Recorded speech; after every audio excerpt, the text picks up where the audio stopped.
ಶ್ರೀ ಗಣಪತಿ ಶಾರದಾ ಗುರುಭ್ಯೋ ನಮಃ. ಯತ್ರ ಯೋಗೇಶ್ವರ ಕೃಷ್ಣೋ ಯತ್ರ ಪಾರ್ಥೋ ಧನುರ್ಧರಃ ತತ್ರ ಶ್ರೀ ವಿಜಯ ಭೂತಿರ್ಧ್ರುವ ನೀತಿರ್ಮತಿರ್ಮಮ. ಶ್ರೋತೃಗಳಿಗೆ ಶ್ರೀ ಅಳಸಿಂಗರಾಚಾರ್ಯ ವಿರಚಿತ ಶ್ರೀ ವ್ಯಾಸ ಮಹರ್ಷಿ ಪ್ರಣೀತ ಶ್ರೀಮನ್ ಮಹಾಭಾರತದ ದ್ರೋಣ ಪರ್ವದಲ್ಲಿ ಸಂಕುಲ ಯುದ್ಧವು ಎಂಬ 32ನೆಯ ಅಧ್ಯಾಯಕ್ಕೆ ಸ್ವಾಗತ. ತನ್ನ ಸೈನ್ಯದ ಭಂಗವನ್ನು ನೋಡಿ ಭೀಮನು ಸಹಿಸಲಾರದೆ ಕೋಪದಿಂದ 60 ಬಾಣಗಳನ್ನು ದ್ರೋಣನಿಗೂ 10 ಬಾಣಗಳನ್ನು ಕರ್ಣನಿಗೂ ಗುರಿಯಿಟ್ಟು ಹೊಡೆದನು. ಅದಕ್ಕೆ ಪ್ರತಿಯಾಗಿ ದ್ರೋಣನು ಭೀಮನ ಮರ್ಮಸ್ಥಾನಗಳಿಗೆ ಗುರಿಯಿಟ್ಟು ಅವನನ್ನು ಆಗಲೇ ಕೊನೆಗಾಣಿಸಬೇಕೆಂದು 26 ತೀಕ್ಷ್ಣ ಬಾಣಗಳನ್ನು ಬಿಟ್ಟನು. ಅದೇ ಸಮಯದಲ್ಲಿ ಕರ್ಣನು 12, ಅಶ್ವತ್ಥಾಮನು 7, ದುರ್ಯೋಧನನು 6 ಹೀಗೆ ಭೀಮನ ಮೇಲೆ ಎಡಬಿಡದೆ ಬಾಣಗಳನ್ನು ಪ್ರಯೋಗಿಸಿದರು.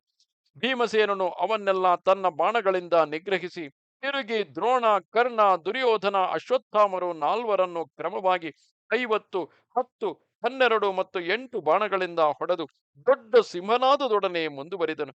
ಆದರೆ ಇಷ್ಟರಲ್ಲಿಯೇ ಭೀಮನು ಶತ್ರು ಬಾಣಗಳಿಂದ ಬಹಳವಾಗಿ ನೊಂದು ಮರಣ ತುಲ್ಯವಾದ ಅವಸ್ಥೆಯಲ್ಲಿರುವುದನ್ನು ನೋಡಿ ಯುಧಿಷ್ಠಿರನು ಭೀಮನನ್ನು ರಕ್ಷಿಸಿರಿ ಎಂದು ಕೂಗುತ್ತಾ ತನ್ನ ಕಡೆಯ ಯೋಧರನ್ನು ಪ್ರೇರಿಸಿದನು. ಅನೇಕರು ಭೀಮನ ರಕ್ಷಣಾರ್ಥವಾಗಿ ಓಡಿ ಬಂದರು. ಸಾತ್ಯಕಿ, ನಕುಲ, ಸಹದೇವಾದಿಗಳು ಒಂದಾಗಿ ಸೇರಿ ದ್ರೋಣನ ಸೈನ್ಯವನ್ನು ಭೇದಿಸಲು ಬಾಣಗಳನ್ನು ಬಿಡುತ್ತಿದ್ದರು. ಇಷ್ಟರಲ್ಲಿ ಭೀಮಾದಿಗಳು ಚೇತರಿಸಿಕೊಂಡು ತಿರುಗಿ ದ್ರೋಣನಿಗೆ ಎದುರು ಬಿದ್ದರು. ದ್ರೋಣನು ಸ್ವಲ್ಪವೂ ಎದೆಗುಂದದೆ ಅಡ್ಡಯಿಸಿದನು. ಪಾಂಡವರು ಜೀವದಾಸೆಯನ್ನು ಬಿಟ್ಟು ನಿನ್ನ ಕಡೆಯವರನ್ನು ಎದುರಿಸಿ ಕೊಲ್ಲುತ್ತಿದ್ದರು. ರಥಿಕರು ರಥಿಕರೊಡನೆಯೂ ಅಶ್ವಯೋಧರು ಅಶ್ವಯೋಧರೊಡನೆಯೂ ಕೈಕಲೆತರು. ಕತ್ತಿ, ಶಕ್ತಿ, ವೃಷ್ಟಿ, ಕೊಡಲಿ ಮುಂತಾದ ಆಯುಧಗಳಿಂದ ಒಬ್ಬರನ್ನೊಬ್ಬರು ಹೊಡೆದಾಡುತ್ತಿದ್ದರು. ಅವರ ಖಡ್ಗ ಯುದ್ಧವು ಅತಿ ಕ್ರೂರವಾಯಿತು. ಆನೆಗಳು ಒಂದಕ್ಕೊಂದಕ್ಕೆ ಅತಿ ಭಯಂಕರವಾಗಿ ಯುದ್ಧ ಮಾಡಿದವು. ಬಾಣ ಪ್ರಹಾರಕ್ಕೆ ಸಿಕ್ಕಿ ರಥದಿಂದ ರಥಿಕರು, ಆನೆಗಳಿಂದ ಗಜಯೋಧರು, ಕುದುರೆಗಳಿಂದ ಅಶ್ವಯೋಧರು ತಲೆಕೆಳಗಾಗಿ ನೆಲಕ್ಕೆ ಬೀಳುತ್ತಿದ್ದರು. ಕವಚವು ಹರಿದು ಕೆಳಗೆ ಬಿದ್ದ ಶತ್ರು ಯೋಧರ ತಲೆಯನ್ನು ಕೆಲವು ಆನೆಗಳು ಕಾಲಿಂದ ಮೆಟ್ಟಿ ಅವರ ತಲೆಯನ್ನು ಕಿತ್ತೆಸೆಯುತ್ತಿದ್ದವು. ಕೆಲವು ಆನೆಗಳು ಕೆಳಗೆ ಬಿದ್ದವರನ್ನು ಕಾಲಿಂದ ತಿಕ್ಕಿ ಕೊಂದವು. ಕೆಲವು ಆನೆಗಳು ಕೊಂಬುಗಳಿಂದಲೇ ಅನೇಕ ರಥಿಕರನ್ನು ತಿವಿದು ಕೊಂದವು. ಕೆಲವು ಆನೆಗಳು ಮನುಷ್ಯರನ್ನು ತಿವಿದು ಕೊಂದು ತಮ್ಮ ಕೊಂಬಿಗೆ ಸುತ್ತಿಕೊಂಡಿರುವ ಅವರ ದೇಹದ ನರಗಳೊಡನೆ ರಣರಂಗದಲ್ಲಿ ಯಥೇಚ್ಛವಾಗಿ ತಿರುಗುತ್ತಾ ಅನೇಕರನ್ನು ಕಾಲಿಂದ ತುಳಿದು ಕೊಲ್ಲುತ್ತಿದ್ದವು.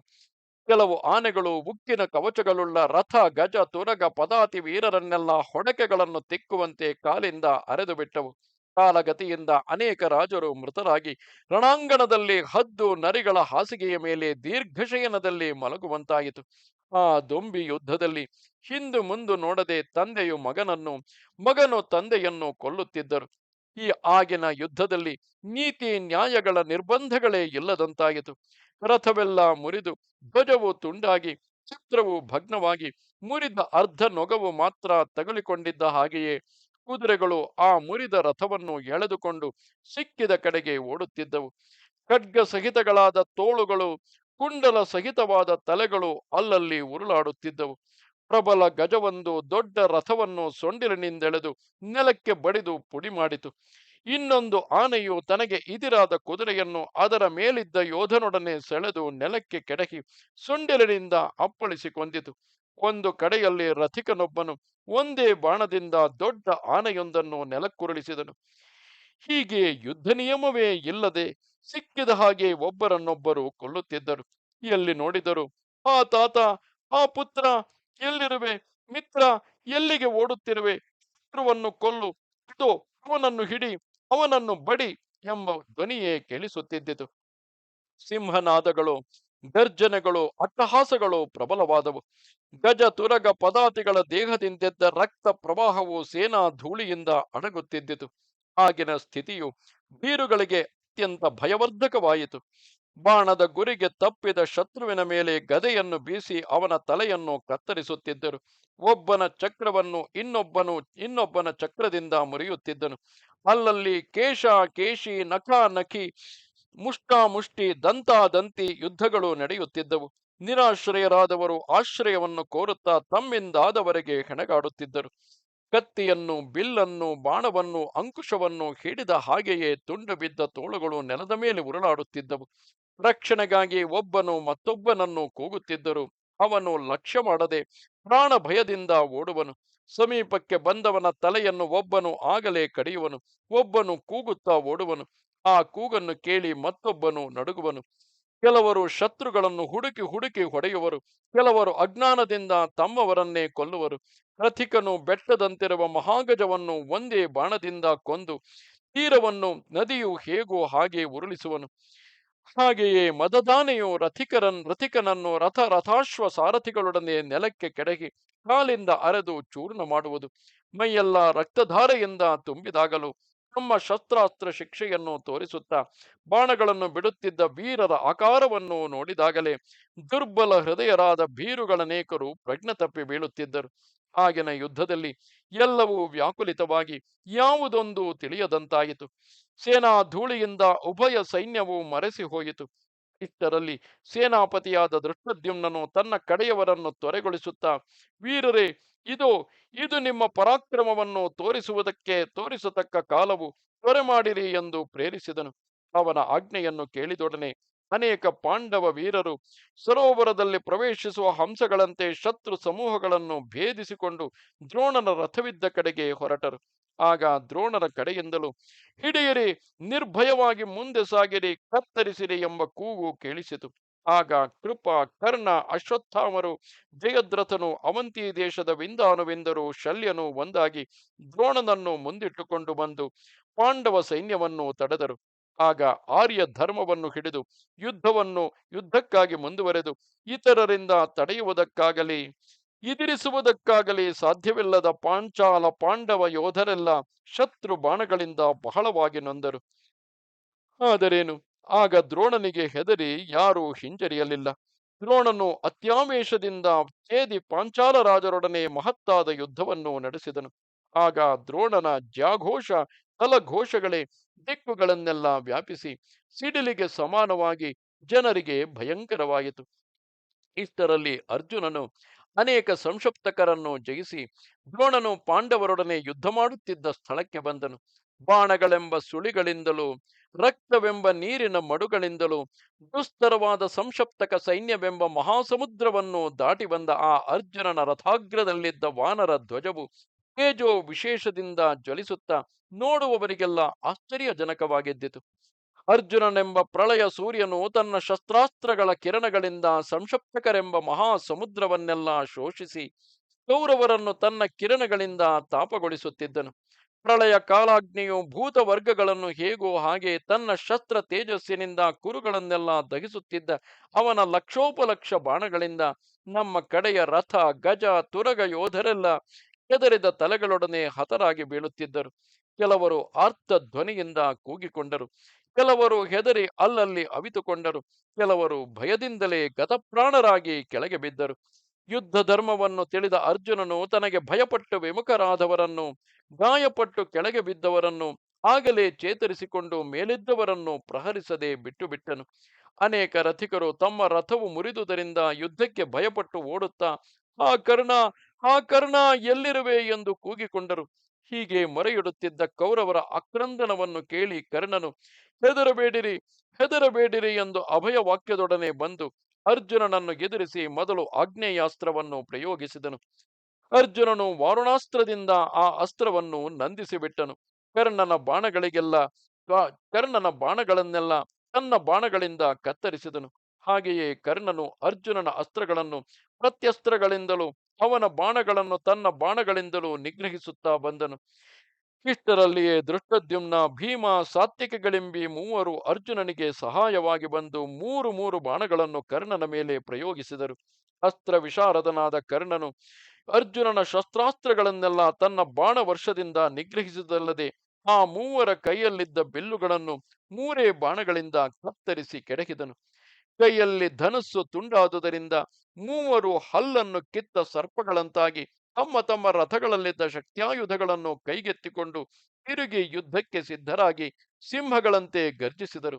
ಆ ಮೂವರು ಪ್ರಯೋಗಿಸಿದ ಮಹಾಶಕ್ತಿಗಳು ಸರ್ಪಗಳಂತೆ ವೇಗದಿಂದ ಕರ್ಣನಿಗೆ ಎದುರಾಗಿ ಬಂದವು.